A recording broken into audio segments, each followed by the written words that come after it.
Bom, boa noite. Espero que esteja todo mundo bem. Espero que as condições de som e imagem estejam a chegar em condições para toda a gente. Na verdade, agora são 21 horas e 35 minutos.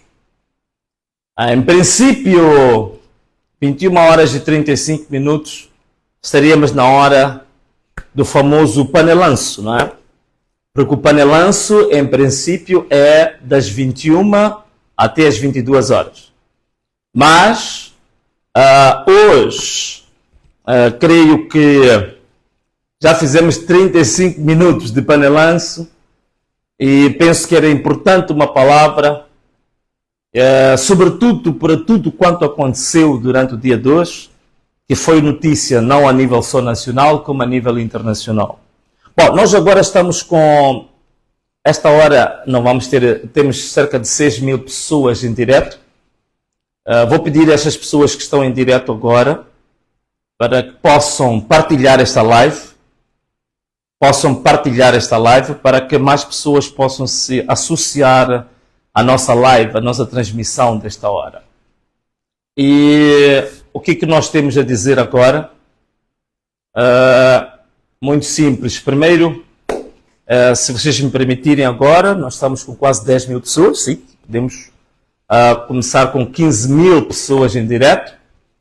Mas hoje temos alguma coisa para falar. Vai ser uma live relativamente curta, mas temos algumas questões para falar.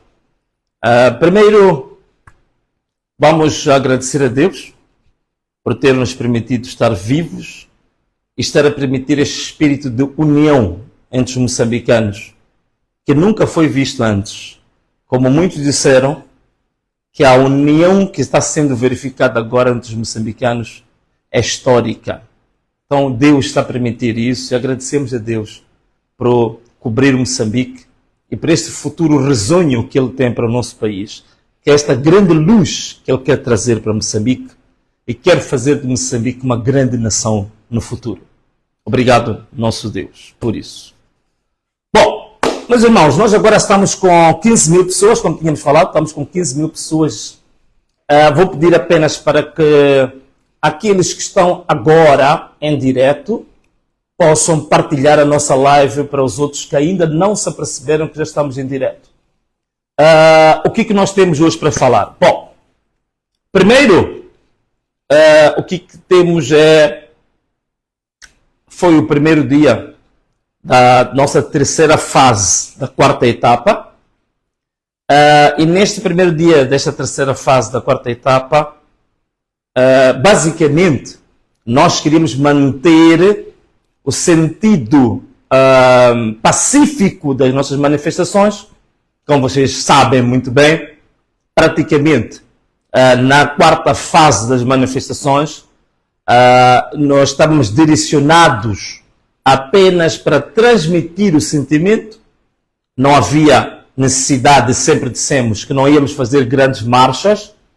Aconselhamos as pessoas a manifestarem-se e a partir das 17, 18 horas a irem para casa, à altura dos panelanços que toda a gente fizesse em sua casa, na sua sala, no seu quintal, no seu bairro, no seu quarteirão, com os seus amigos, mas que evitasse grandes movimentos, grandes deslocações, que é para, em certa medida, também controlarmos digamos assim, a intensidade das nossas manifestações para que não resvalassem em situações de violência, como algumas pessoas infiltradas tinham começado a fazer isso no seio das nossas próprias manifestações. Portanto, era tudo pacífico e o povo também obedeceu e tinha iniciado as suas manifestações exatamente de forma pacífica. Vocês viram fotografias bonitas de pessoas que sentavam no meio da estrada, a tomar uma sopa, a tomar um chá, a tirar fotografias, a dançar. Portanto, tudo à volta de quê? Da celebração da vida, tudo à volta de quê? Da alegria, tudo à volta do convívio, tudo à volta de do amor, tudo à volta da solidariedade e da irmandade. Portanto, basicamente, a manifestação era para fazer isso.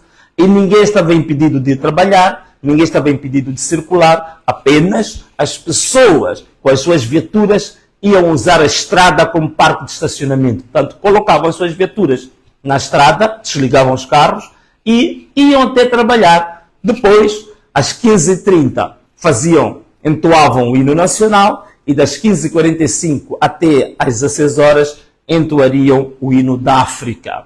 E nós explicamos aqui por que razão é que estamos a falar do hino da África. Que não vale a pena aqui repetir. Portanto, basicamente, a manifestação estava inserida no quadro pacífico que nós já vínhamos fazendo nesta quarta etapa das manifestações. Portanto, não havia nada de violência, não havia nada de impedimento, nada de colocar em causa a ordem pública. Tanto mais que na Avenida Eduardo Mondlane, na cidade de Maputo, as pessoas estavam lá pura e simplesmente estavam a conversar, estavam a dançar, estavam ali convivendo pacificamente, nem sequer haviam pneus a arder, não haviam barricadas, não havia nada disso. Mas um carro militar, que não é um carro habitual, passou por cima, literalmente, de um chopela e atingiu com muita gravidade a uma moça, uma irmã nossa, que estava ali pacificamente. Ouvimos agora, lemos o comunicado do quartel, das Forças Armadas, ouvimos do Estado-Maior-General, lemos o artigo, a dizer que foi um caso acidental. Foi um acidente. Bom, numa altura em que a rua, praticamente, Eduardo Mondlane não tinha praticamente nenhum movimento, digamos assim, que estava às moscas, e se alguém que está destinado a usar equipamento militar, sem obstáculos, sem nada que coloque em causa a visibilidade, vai fazer um acidente daquela maneira, então há um despreparo total das Forças Armadas para fazer face a situações de muito mais complexidade, como num teatro de guerra. Se para pessoas civis, desarmadas, numa situação de uma manifestação pacífica, acidentalmente conduz-se um carro militar de assalto daquela maneira, então imagina um teatro de guerra. Imagine num teatro de guerra. Se não tem mínima preparação para num asfalto, sem obstáculos, pessoal desarmado, acidentalmente faz o que fez, então como é que se comportaria este militar num teatro de guerra, sob fogo cruzado? Daí não estamos mesmo preparados. Despreparo total e completo das nossas forças de defesa e segurança. Sobretudo o despreparo total e completo dos oficiais das forças de defesa e segurança. E vejam só uma coisa. Logo a seguir a isto é quando a população se rebela e a população começa, de fato, a colocar pneus pela revolta devido à brutalidade, à força desproporcional e despropositada que foi usada para aqueles jovens que estavam na Eduardo Mondlane. E aí ficou claro para todo mundo quem são os reais vândalos nestas manifestações.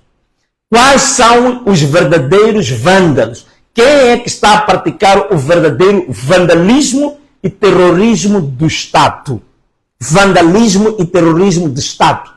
Então agora ficou claro quem é que está a praticar esse vandalismo. Quem é que está a praticar esse terrorismo contra o povo, contra pessoas desarmadas. Ainda tivemos mais informação, há vídeos que foram partilhados aí. Vemos polícias da UIR a pegar granadas de gás lacrimogéneo e a lançar para as casas. Quer dizer, pessoas estão nas suas casas, tranquilamente. Algumas delas até nem se identificam com as manifestações, portanto preferiram ficar na sua casa e são acometidas, são sujeitas a apanhar granadas de gás lacrimogéneo no seu próprio quintal. É essa polícia que agora ficou claro para todo mundo quem realmente está a praticar o vandalismo, quem é que está realmente a praticar terrorismo do Estado contra cidadãos indefesos, desarmados, civis e pacíficos. Está mais do que claro.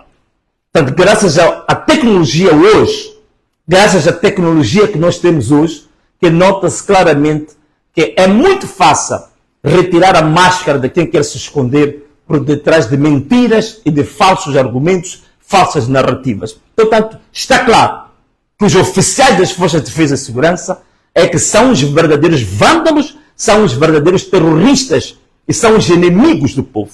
É por isso que uma moça estava a dizer que não acredita que naquele carro militar estava lá um moçambicano, porque o verdadeiro moçambicano nunca iria fazer uma coisa daquelas. Estamos a receber relatos. Em Nampula, por exemplo, recebemos relatos, uma grande reportagem feita pelo nosso amigo, o Xissale, que dizia claramente que a população, quando se paralisou o trem, foram lá militares que não falavam nenhuma língua nacional e não falavam português sequer. E também vimos, na Eduardo Mondlane, militares que tinham, digamos, no seu brasão, bandeira que não era bandeira de Moçambique.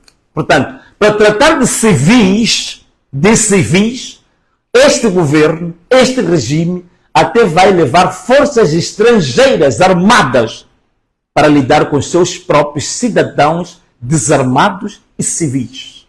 Desarmados e civis. O que nós sabemos é que as forças ruandesas em Moçambique não vieram cá para cumprir papel de assassinar cidadãos moçambicanos. Vieram para ajudar Moçambique em debelar o problema do terrorismo em Cabo Delgado. Mas então, o nosso próprio governo, hoje, está a demonstrar claramente que a principal intenção é exatamente manter-se no poder a qualquer custo, mesmo que isso seja necessário fazer um genocídio do seu próprio povo.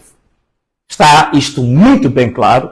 Portanto, há um despreparo total das Forças de Defesa e Segurança, a intervenção de forças armadas estrangeiras em tratar assuntos de motim interno, portanto, assuntos que não têm nada a ver com terrorismo. Existe um plano concreto deste regime se manter no poder a todo custo. É por isso que o próprio regime começa a fazer vandalismo, começa a fazer terrorismo. Os carros estavam estacionados nas estradas, temos informação, temos vídeos, temos depoimentos que demonstram que a polícia evadia os próprios carros estacionados e retirava celulares, roubava lá carteiras, tirava lá dinheiro. É isto. Ficou claro agora quem é que está, de fato, a praticar o vandalismo. Portanto, meus irmãos, sobre essa matéria, ponto final por aqui, mas eu gostei do que a DW disse, que este é um assunto para o Tribunal Penal Internacional, o que aconteceu e a brutalidade da polícia hoje. A força desproporcional, balas verdadeiras contra os seus próprios cidadãos, indefesos, sentados na rua, a dançar, a tomar uma sopa, a tomar um chá, são baleados, balas verdadeiras contra os seus próprios cidadãos. Gostei de ouvir e de ler no portal da Deutsche Welle a dizer que esta é uma matéria para o Tribunal Penal Internacional. Portanto, o que está a acontecer é que estão acumulando os vossos próprios crimes dentro daquilo que era a primeira denúncia que havia sido feita já ao Tribunal Penal Internacional. Bom, agora, meus irmãos moçambicanos, o que é que nós temos para dizer a vocês? O que nós temos para dizer a vocês, conforme vocês veem, numa altura em que o Presidente da República dizia que queria conversar com os candidatos, numa altura que o Presidente da República diz que está à procura de uma solução pacífica, numa altura que o Presidente da República diz que está à procura de um consenso entre irmãos, usa uma força tão bruta, tão desproporcional, tão bárbara contra o seu próprio povo, mata o seu próprio povo, esmaga o seu próprio povo. E coisa curiosa, na cidade de Maputo, vimos o porta-voz da própria polícia, dentro de um blindado, que este blindado tinha como missão ir pisar, atropelar e matar os próprios moçambicanos. Porta-voz da Polícia da República de Moçambique, dentro de um blindado, a instruir os militares para matar. Significa que até os próprios polícias, creio eu, que não queriam matar a ninguém, não queriam disparar balas verdadeiras para ninguém. Afinal de contas, é o próprio porta-voz da polícia, dentro do blindado, a instigar os seus colegas para matar os seus próprios irmãos, para matar os moçambicanos. Então é isto. Qual é a moral que tem este senhor, depois de dar uma conferência de imprensa, a falar de colaboração com o povo, de falar de colaboração com os cidadãos? Não tem nenhuma moral. Ele próprio é parte do problema. Ele próprio é parte do problema. E talvez a parte mais grave do problema. Então, meus irmãos, o que nós queremos dizer agora? Muito simples. Queremos dizer é que temos que ter paciência. E temos que estar preparados para consentir sacrifícios. Esta luta, esta guerra que nós agora decidimos entrar nela, que era uma guerra que nós queremos fazer apenas usando os direitos de manifestação, direitos pacíficos, guerra nesse sentido. É preciso que tenhamos muita paciência e temos que consentir muitos sacrifícios. Porque estamos a ver que o regime quer se manter a qualquer preço no poder. A qualquer preço quer se manter no poder. Com todas as provas das missões de observação eleitoral, as eleições foram fraudulentas, foram tremendamente fraudulentas, o governo de Moçambique, o regime da Frelimo, quer se manter no poder, mesmo que sacrifique vidas sem limite. Nós estamos prontos, não vamos recuar. Mas para tal, meus irmãos, temos que consentir sacrifícios. Porque o próprio Conselho Constitucional quer apresentar os resultados eleitorais por volta do dia 21, 22, por aí, próximo do Natal. O que quer dizer com isto? Comecemos agora a mentalizar e nos preparar psicologicamente, emocionalmente, para este ano, dizermos bye-bye Natal, dizermos bye-bye festas do fim do ano. Nós não podemos também estarmos dedicados às festas, estarmos a investir em festas quando estamos na altura de organizar o nosso país, quando nós sabemos que há um regime que quer usar as festas exatamente para nos enganar, para nos tirar do foco, para nos fazer perder aquilo que nós decidimos fazer. Que é o quê? Quer resgatar a verdade eleitoral, quer lutar até os nossos direitos serem repostos. Então querem agora nos enganar com a questão das festas. Querem nos enganar com a questão do final do ano. E a ideia é sempre essa. Com o povo, o que importa é só dar festa ao povo. Dar bebida ao povo. E aí o povo se embriaga, o povo rebola no meio da cerveja, que eles são os acionistas da cerveja, se embriagam também nos bosses, nos punchline, que são eles que vendem isso, e depois esquecem o país. E a ideia é essa.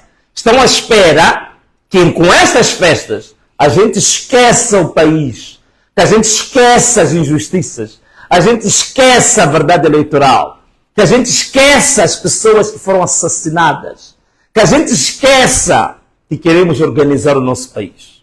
Essa é a esperança, é a expectativa desse regime. Dizem que o povo vai se cansar, que o povo vai querer ir à festa, o povo vai querer ir às praias. O povo não tem dinheiro para ir às praias, o povo não tem dinheiro para viajar. Eles é que querem viajar nessas festas, para os paraísos, querem ir para Bahamas, querem ir para Seychelles, querem ir para Maurícias, querem ir para Los Angeles, querem ir para Manhattan, querem ir para Catar, querem ir para Abu Dhabi, querem ir para Oman, querem ir para estes lugares paradisíacos, porque eles têm o quê? Têm dinheiro para isso. A gente viu até o presidente da República tem helicóptero para fazer esse tipo de viagens quando ele quiser. O povo não tem helicóptero, o povo não tem passaporte diplomático, o povo não tem dinheiro para pagar uma passagem aérea, o povo não tem dinheiro para pagar hospedagem num hotel caro que custa $1.000 por dia. O povo não tem dinheiro para fazer isso. Eles é que têm dinheiro. Então querem nos enganar a dizer que vamos passar festas, eles viajam, vão curtir, desculpem o termo, e depois dizem que assim o povo foi enganado com bebida, com comida. Meus irmãos, vamos sacrificar uma vez nas nossas vidas. Este ano, nos preparemos psicologicamente, nos preparemos emocionalmente, preparemos a nossa família, os nossos vizinhos, o nosso país. As festas deste ano são festas da nossa luta, são festas da continuidade da nossa batalha para resgatar Moçambique, para salvar Moçambique, para organizar Moçambique, para organizar o país. São essas festas que nós vamos fazer. São essas festas. A não ser que a verdade eleitoral seja reposta, a não ser que os direitos dos cidadãos sejam repostos, aí tudo bem, podemos ir todos à festa. Mas enquanto não houver garantias de que a verdade eleitoral é reposta, de que os direitos do povo são repostos, nós temos que dizer festa, não, temos que estar atentos e temos que continuar com as nossas manifestações. E o que vamos fazer amanhã é o segundo dia da terceira fase, da quarta etapa, que vamos continuar com as nossas manifestações. Do mesmo jeito que estamos a fazer manifestações que? Pacíficas. Manifestações pacíficas. A nossa estrada, como parque de estacionamento, às 15h30 vamos entoar o hino nacional.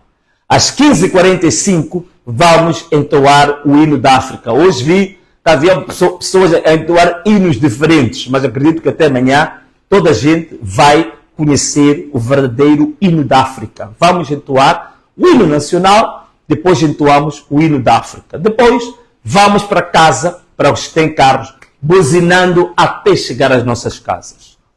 Jovens desempregados, jovens que se formaram em várias áreas nas universidades, que não têm emprego, peguem as vossas togas,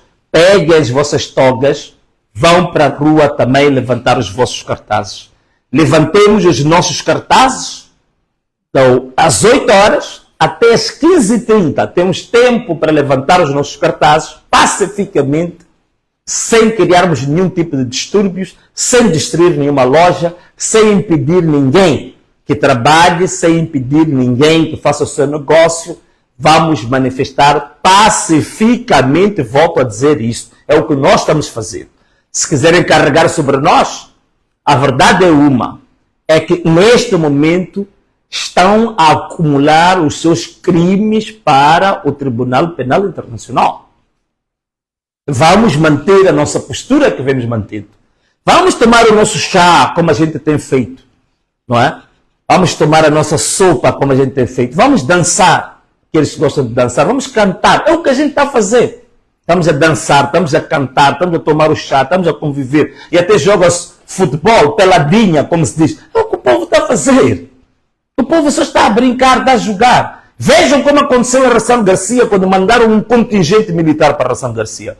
Não houve confronto entre os militares e o povo, porque o povo pura e simplesmente estava nas suas mesas, sentando, convivendo, dançando, mas nada. Os militares não tiveram necessidade nenhuma de usar violência. É o que o povo queria fazer nas outras cidades. Eles mataram pessoas em Nampula, mataram pessoas na cidade de Maputo, mataram pessoas nos outros pontos, feriram pessoas em Embane, em Manica, por aí fora. Mas o povo quer apenas soltar o seu grito de socorro. Mas nada! É só isso que o povo quer. Então, meus irmãos, as manifestações não vão parar. As manifestações vão continuar. Volto a dizer, manifestações sempre seguindo o nosso padrão pacífico. Sempre seguindo o nosso padrão de não perturbar o nosso irmão que tem a sua loja, não perturbar o nosso irmão que vai ao seu trabalho, não perturbar o seu irmão que tem o seu pequeno negócio. Este é o princípio das nossas manifestações. E o que está a acontecer é aquilo que disse. Foi a polícia desta vez que saiu a máscara, que atacou pessoas, matou pessoas, atacou casas das pessoas que estavam lá tranquilamente. Roubou nos carros que estavam estacionados. Temos imagens disso. Então, meus irmãos, amanhã, mais um dia, para o povo demonstrar que quem manda é o povo. Para demonstrar que este país é nosso. Rumo a quê? Rumo ao fim. Ao fim da tirania, ao fim da escravidão, ao fim do cativeiro, ao fim da ditadura em Moçambique. Anamalala. Este é que é o nosso caminho. E isso deve acontecer em Moçambique. A ditadura deve cessar. A escravidão deve cessar. Assassinatos devem cessar. Raptos devem cessar. Terrorismo deve cessar. Humilhação do povo deve cessar. Corrupção deve cessar. É isso que o povo quer. É isso que o povo aspira. É isso que o povo quer. Então, meus irmãos, temos mais um dia, segundo dia das nossas manifestações, que elas não vão parar até que seja reposta a verdade eleitoral, sejam repostos os direitos dos cidadãos. Então, meus irmãos, e assim foi a live hoje para Moçambique, para os moçambicanos. Vamos até o fim, como dizia o Elvino Dias. Vamos até ao fim. Isto é, pela verdade, vamos até ao fim. E assim, nós encerramos a nossa live hoje, pedindo a Deus que abençoe poderosamente a todos os moçambicanos. Que o Deus continue cobrindo Moçambique com as suas grandes asas e que a luz que Ele preparou para Moçambique brilhar seja infalível. Moçambique será uma grande nação. E todos nós vamos dizer com orgulho que este país é nosso. Salve Moçambique! Um forte abraço para todos. Um beijo e tchau!